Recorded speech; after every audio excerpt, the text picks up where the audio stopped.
என் அன்பு உள்ளங்களே, உங்கள் அனைவருக்கும் என் அன்பான வணக்கம். ஆணவம் அழிந்ததடி நாவல் பகுதி 4. வாங்க தொடர்ந்து கதையை கேட்கலாம். சந்தனா தான் உடுத்தி இருக்கும் பட்டு சேலையை ஆசையாய் வருடி பார்த்தபடி கண்ணாடி முன் நிற்கிறாள். அவள் அம்மாவே அவளை அணைத்திருப்பது போன்று அவளுக்கு தோன்றுகிறது. ஏனென்று தெரியவில்லை, அவள் விழிகள் பனித்தது. அக்கா என்று அழைத்தபடி அழகிய அறைக்குள் வந்தாள். அது அவளுக்கு அதிசயமாக தான் இருக்கிறது. அழகி சந்தனாவை அக்கா என்று ஒருபோதும் அழைப்பதில்லை. வெளியே எட்டி பார்க்க துடிக்கும் கண்ணீரை சட்டென்று துடைத்துவிட்டு தலையை திருப்பி அழகியை பார்த்தாள் சந்தனா. என்னடி அழுறியா? நீ அழுவன்னு எனக்கு தெரியுமே, அத பார்க்கதான் ஆசையா ஓடோடி வந்தேன். உடனே கண்ணை தொடச்சிட்டியே. இப்படி ஒரு மாப்பிளைய கட்டிக்க எவ்வளவு ஒத்துக்க மாட்டா? நான் ஒத்துக்கவே மாட்டேன். ஆனா என்ன பண்றது, உனக்கு வேற வழி இல்லையே. இந்த மாப்பிள்ள வேண்டான்னு நீ சொன்னா அம்மா கிட்ட இருந்து உததான் விழும். அதனால தானே இந்த மாப்பிள்ள போதும்னு சொல்லி நீ ஒத்துக்கிட்ட. ஏளனமாக அழகி கேட்க, நான் அந்த மாப்பிள்ள பிடிக்காம அழல. அப்படியா? வேற எதுக்கு அழுறீங்க? அம்மாவை நினைச்சேன், அழுக வந்துடுச்சு. அப்படியா? நான் நம்பிட்டேன். அப்புறம் நான் ஏன் தெரியுமா உன்னை அக்கான்னு கூப்பிட்டேன்? நீ இன்னும் ஒரு வாரம் தானே இங்க இருக்க போற. இந்த ஒரு வாரம் தான் நீ சந்தோஷமா இருக்க போற. ரொம்ப சந்தோஷமா இருந்துட்டு போனுதான் அக்கான்னு உன்னை மரியாதையோட கூப்பிடுற. ஒரு வாரம் கழிச்சு அந்த வீட்டுல போய் ஆயா வேலை பார்த்துட்டு வெளியவும் போய் வீட்டு வேலை பார்க்கணும். பாவண்டி நீ. உன்னை டிகிரியாவது அம்மா படிக்க அனுமதிச்சிருக்கலான்னு இப்ப தோணுதுடி. ஏதாவது ஒரு ஆபீஸ்ல கொஞ்சம் கௌரவமான வேலையாவது பாக்குற வாய்ப்பு உனக்கு கிடைச்சிருக்கும். அப்புறம் எங்க அம்மா இப்பவே எனக்கு மாப்பிள்ள பார்க்க ஆரம்பிச்சுட்டாங்க. டாக்டர் இல்ல இன்ஜினியர் தான் வேணும்னு தரகர்கிட்ட கட் அண்ட் ரைட்டா சொல்லிட்டாங்க. இப்பவே மாப்பிள்ள பார்க்க ஆரம்பிச்சாதான் டிகிரி முடிஞ்சதும் கல்யாணத்தை முடிக்க முடியுமா. சீக்கிரமா கல்யாணத்தை முடிச்சாதான் வாங்குற கடனை அப்பாவால சீக்கிரமா அடைக்க முடியுமா. அம்மா தான் சொன்னாங்க. இப்பவே கைவசம் 2 டாக்டர் மாப்பிள்ள இருக்கிறதா தரகர் சொன்னாரு. இன்னும் 4-5 பேரை சேர்த்து கொண்டு வாங்க, எங்களுக்கு பிடிச்ச ஒருத்தரை நாங்க தேர்வு பண்ணுறோம்னு அம்மா சொல்லிட்டாங்க. சந்தனா பதில் ஒன்றும் கூறவில்லை. என்ன பார்க்கும்போது உனக்கு பொறாமையா இருக்குமே, வயிறெல்லாம் எரியுமே. ரொம்ப வயிறு எரியாதடி. என் கல்யாணத்துக்கு உனக்கு 5000 ரூபாய் பட்டு சேலை எடுத்து கொடுக்க சொல்லி எங்க அம்மா கிட்ட சொல்றேன். உன் கல்யாணத்துக்கு கூட 2000 இல்ல 3000 தான் சேலை எடுத்து கொடுப்பாங்க. நீ கட்ட போற விலை உயர்ந்த சேலைனா அது ஏன் கல்யாணத்துக்கு நாங்க எடுத்து கொடுக்கற சேலையாதான் இருக்கும்.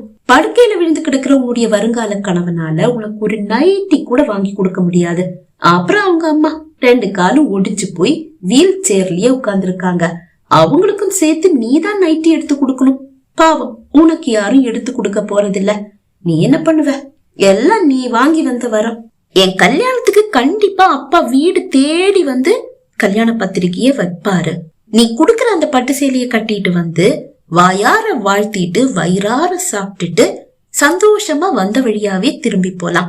உன் கல்யாணத்துக்கு அப்புறமா நீ சாப்பிடுற சுவையான சாப்பாடுன்னு சொன்னா அது ஏன் கல்யாணத்துக்கு நீ சாப்பிடுற சாப்பாடாதான் இருக்கும். வயிறார சாப்பிடுற சாப்பாடும் அது மட்டுமா தான் இருக்கும். அந்த பிச்சைக்கார வீட்டுல உனக்கு ஒருவேளை சாப்பாடு கிடைச்சா புண்ணியம்.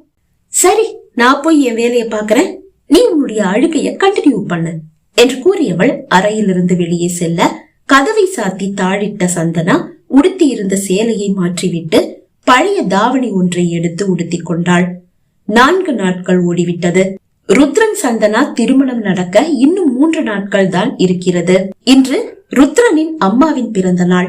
அம்மாவோடு காலை 5 மணிக்கே கோயிலுக்கு வந்துவிட்டான் ருத்ரன். அந்த காலை பொழுதில் குளித்துவிட்டு தலைமுடியை விரித்து போட்டுக்கொண்டு சாயம் போன ஒரு தாவணியை உடுத்தி வரும் அழகு தேவதையான சந்தனாவை கண்டு திகைத்து போனான் ருத்ரன். கோயில் சிற்பங்களில் ஒன்று உயிர் பெற்று வந்துவிட்டதா என்ன? அவளை கண்டதும் அம்மா சந்தனா என்றவன் சட்டென்று அம்மாவின் வீல் சேரை இழுத்து கொண்டு அந்த பெரிய தூணின் பின்னால் மறைந்து கொண்டான். முருகனின் முன்னால் வந்து கரம் கூப்பி விழிமூடி நின்ற சந்தனா, முருகா, என்னுடைய உதவிக்காக காத்துட்டு இருக்கிற என்னுடைய வருங்கால கணவரையும் அவருடைய அம்மாவையும் ரொம்ப கஷ்டப்படுத்தாத. 2 பேரும் ரொம்ப பாவம். இந்த உலகத்துல நீ எனக்கு மட்டும்தான் அளவுக்கு அதிகமான வேதனையையும் கஷ்டத்தையும் கொடுத்திருக்கேன்னு நான் தப்பா நினைச்சிட்டேன். என்னுடைய வருங்கால கணவரையும் அவங்க அம்மாவையும் பார்க்கும்போது என்னை விட கஷ்டப்படுறவங்க இந்த உலகத்துல நிறைய பேர் இருக்காங்கன்னு எனக்கு புரிஞ்சு போச்சு. விபத்துல முகம் சிதைஞ்சு படுக்கையிலேயே விழுந்து கிடக்கிற அவருடைய நிலைமை ரொம்ப பரிதாபமா இருக்கு முருகா. அவருடைய அம்மாவும் பாவம் 2 காலையும் இழந்தவங்க, ரொம்ப கஷ்டப்படுத்திடாத. அவளது அந்த பிரார்த்தனை ருத்ரனின் செவியையும் அவன் அம்மாவின் செவியையும் குளிர வைத்தது.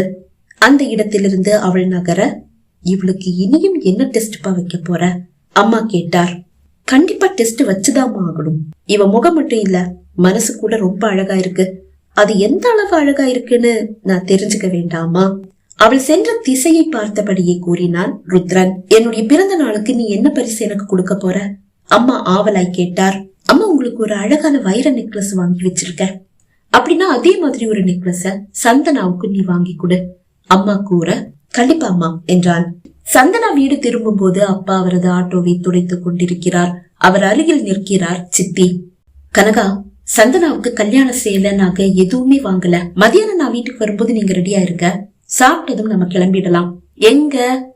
பட்டு சேலையும் நகையும் எடுக்க வேண்டாமா? பட்டு சேலை அது கண்டிப்பா எடுத்து கொடுக்கலாம். ஒன்னே ஒண்ணுதானே, கல்யாணத்துக்கு மட்டும் தானே எடுத்து கொடுக்க போறோம். அது என்ன நகை?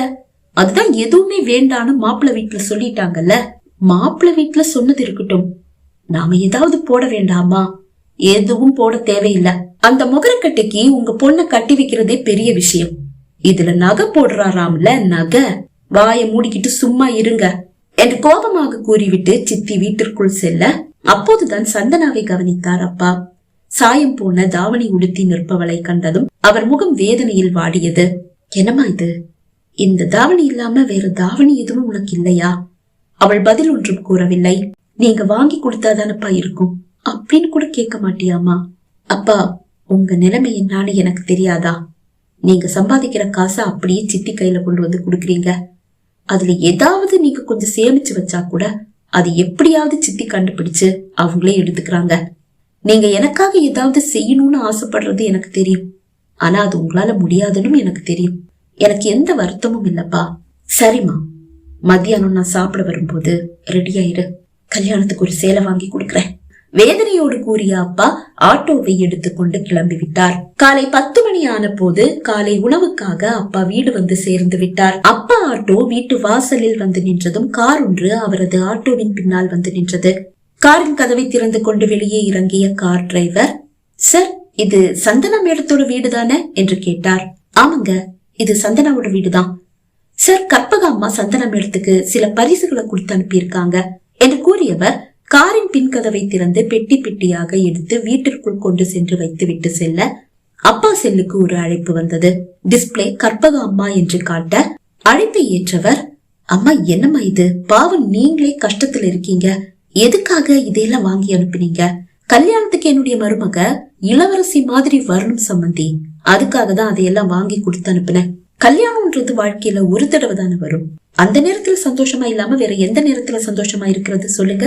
கல்யாணத்துக்கு நீங்க இன்னும் சேலையெல்லாம் எடுக்கலன்னு நினைக்கிறேன். ஆமாமா, நாங்க இன்னும் எதுவும் எடுக்கல. நீங்க சந்தனாவுக்காக எதையும் வாங்க வேண்டாம், எல்லாத்தையும் நானே வாங்கி அனுப்பி இருக்கேன். சந்தனா கிட்ட அதையெல்லாம் எடுத்து பார்க்க சொல்லுங்க என்று கூற, சரிமா என்றவர் அழைப்பை துண்டித்து விட்டு சந்தனா என்று அழைத்தார்.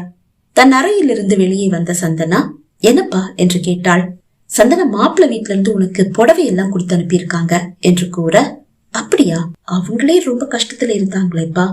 ஆமாம்மா, இப்ப சமந்தி அம்மா போன் பண்ணாங்க, நானும் அததான் சொன்னேன். ஆனா கல்யாணம் ஒரு தடவை தானே வாழ்க்கையில வரும், அந்த நேரத்துல சந்தோஷமா இல்லாம வேற எந்த நேரத்துல இருக்க முடியும்னு கேக்குறாங்க. சரிவா, வந்து புடவையெல்லாம் பாரு. அப்பா கூற இருவரும் வீட்டிற்குள் வந்தனர். ஒவ்வொரு பெட்டியாக திறந்து அதற்குள் இருக்கும் விலை உயர்ந்த பட்டு சேலைகளை கண்டு முகம் சுளித்த சித்தி அப்பாவை கண்டதும், யோ, என்னையா பண்ணி வச்சிருக்க? பேங்க்ல போட்டு வச்சிருந்த காசை எல்லாம் எடுத்து பட்டு சேலையா வாங்கிட்டியா? உன்கிட்ட தானே சொன்னேன், உன் பொண்ணுக்கு கல்யாணத்துக்கு ஒரே ஒரு பட்டு சேலை மட்டும் எடுத்து குடுக்கலான்னு. ஒரு 2000-3000க்கு ஒரு பட்டு சேலையை எடுத்து குடுக்கலான்னு நினைச்சா நீ 50,000 1,00,000 பட்டு சேலையை வாங்கி வச்சிருக்க. என்னையா நினைச்சிட்டு இருக்க? கோபமாக சித்தி கேட்க, மீண்டும் வீட்டிற்குள் வந்த கார் டிரைவர், சார் சாரி, இது முன் சீட்ல இருந்தது, இதை கொடுக்க மறந்துட்டேன் என்று கூறி அந்த நகை பெட்டியை சந்தனா கையில் கொடுத்தார். அவள் அதை வாங்க, மேம், உங்களுக்கு பிடிச்ச ஒரு பட்டு சேலையை கட்டிட்டு இந்த நகையை எல்லாம் போட்டு ஒரு போட்டோ எடுத்து கற்பக அம்மாவுக்கு அனுப்ப சொன்னாங்க. கார் டிரைவர் கூறியதை கேட்டு வாயடைத்து போன சித்திக்கு இவை அனைத்தும் மாப்பிள்ளை வீட்டிலிருந்து வந்திருக்கிறது என்பது அப்போதுதான் புரிந்தது. சரிங்க என்று சந்தனா கூற அவர் சென்று விட்டார். அப்போதுதான் கண்ணை கசக்கிக் கொண்டு தன் அறை கதவை திறந்து கொண்டு வெளியே வந்தாள் அழகி. நடு வீட்டில் வைக்கப்பட்டிருக்கும் அழகான விலை உயர்ந்த பட்டு சேலைகளை கண்டு வியந்தவள், அம்மா என்னுடைய கல்யாணத்துக்கு இப்பவே பட்டு சேலையெல்லாம் வாங்கிட்டீங்களா? என்னையாமா கூட்டிட்டு போல? அவள் கேட்க, இல்லடி தங்கம், உனக்கு பட்டு சேலை வாங்க போனா உன்னை கூட்டிட்டு போகாமலா இருப்பேன்? இதெல்லாம் மாப்பிள்ள வீட்டுல இருந்து அந்த கற்பக அம்மா இவளுக்கு கொடுத்து அனுப்பி இருக்காங்க. என்னம்மா சொல்றீங்க? அவங்களே காசு எதுவும் இல்லன்னு பல்லவி பாடிட்டு இருந்தாங்களே. ஆமடி, அதுதான் எனக்கு எதுவும் புரியல. அம்மா, இதெல்லாம் கவரிங் நகையா இருக்க போது என்று கூறிய அழகி சந்தனா அருகில் வந்து அவள் கையில் இருக்கும் நகை பெட்டியை வாங்கி திறந்து அதனுள் இருந்த வளையல் ஒன்றை எடுத்து பார்த்தாள். 916 என்று எழுதியிருந்தது. அதை கண்டு வாயடைத்து போனவள், அம்மா எல்லாமே தங்கம்மா என்றாள். சித்தியின் விழி அப்படியே பிதுங்கி வெளியே வந்துவிட்டது. நடப்பது கனவோ என்ற சந்தேகம் அனைவரின் மனதிலும் எழுந்த நொடி அது. அப்போதுதான் மீண்டும் கற்பக அம்மாவிடமிருந்து அழைப்பு வந்தது. அழைப்பை ஏற்ற அப்பா, சொல்லுங்க சம்பந்தி என்றார். சந்தனா கிட்ட போன கொடுங்க சம்பந்தி. கற்பக அம்மா கூற செல்லை சந்தனாவிடம் அப்பா கொடுக்க, சொல்லுங்க அத்த என்றாள் சந்தனா. சந்தனா, சீக்கிரமா உனக்கு பிடிச்ச ஒரு பட்டு சேலையை கட்டிட்டு கொடுத்து அனுப்புற நகையெல்லாம் போட்டு போட்டோ எடுத்து அனுப்புமா. உன்னை பட்டு சேலை நகையில பார்க்க ரொம்ப ஆசையா காத்துட்டு இருக்கோம். அவர் கூற, இதோ அத்த என்றவள் செல்லை அப்பாவிடம் கொடுத்துவிட்டு தனக்கு பிடித்த ஒரு சேலையை எடுத்துக்கொண்டு நகை பெட்டியோடு தன் அறைக்கு வந்தாள். பகுதி 4 நிறைவடைந்தது. பகுதி 5 உங்களை சந்திக்கும் வரை விடைபெறுகிறேன். நன்றி, வணக்கம்.